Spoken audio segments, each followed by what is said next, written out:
Well, let's let our sheriffs get up here. I'm proud to be flanked by a number of great law enforcement leaders in the state of Georgia because we're here today to celebrate law enforcement and to celebrate a president who has stood with law enforcement, and that's Donald J. Trump.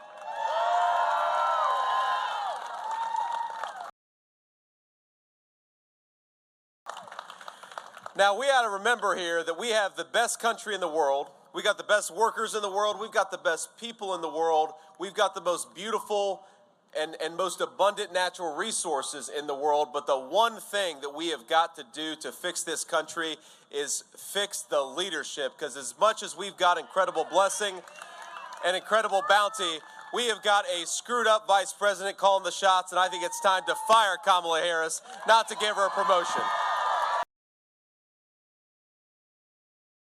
Now let's just run through the contrast a little bit, the difference between Kamala Harris's record on law enforcement and Donald Trump's record.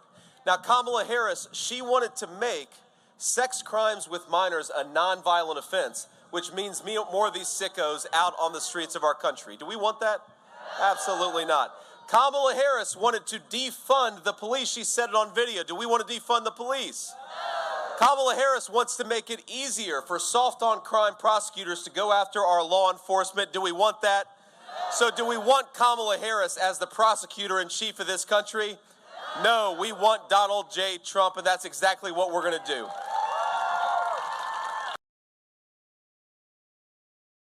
Look, it's very simple here. We have an ability to make this country much safer than it is today. We just need better leadership. We need better leadership at the federal level in particular, because it's the federal government that opened up the southern border and let all these drug cartels bring the drug and crime into our communities. And we're here, of course, not far from where Laken Riley was born and raised. A beautiful, beautiful young girl who would still be alive today if Kamala Harris had done her job and not let these drug cartels come into our community.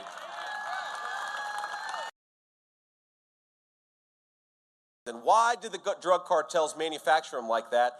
Because they wanted to hide them from law enforcement.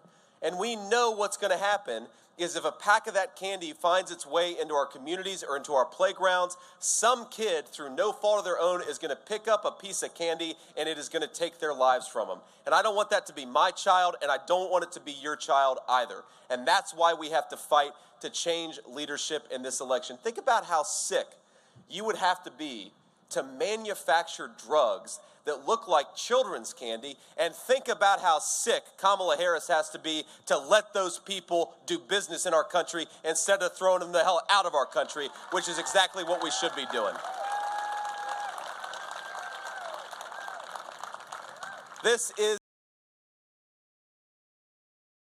We know that kids aren't always going to be perfect, but let's build the kind of Georgia. Let's build the kind of country where our kids can learn and grow. We're going to do it together, but only if you get us across the finish line in Georgia. This is one of the most important states in the union. It always has been, but especially in this election of 2024. So my request is very simple. Do everything you can. Get your friends and family and your neighbors to the polls. Remind that person who sometimes votes but sometimes doesn't that it's their time to get to the polls in 2024 and vote for Donald Trump. If you got a little extra time, thank you.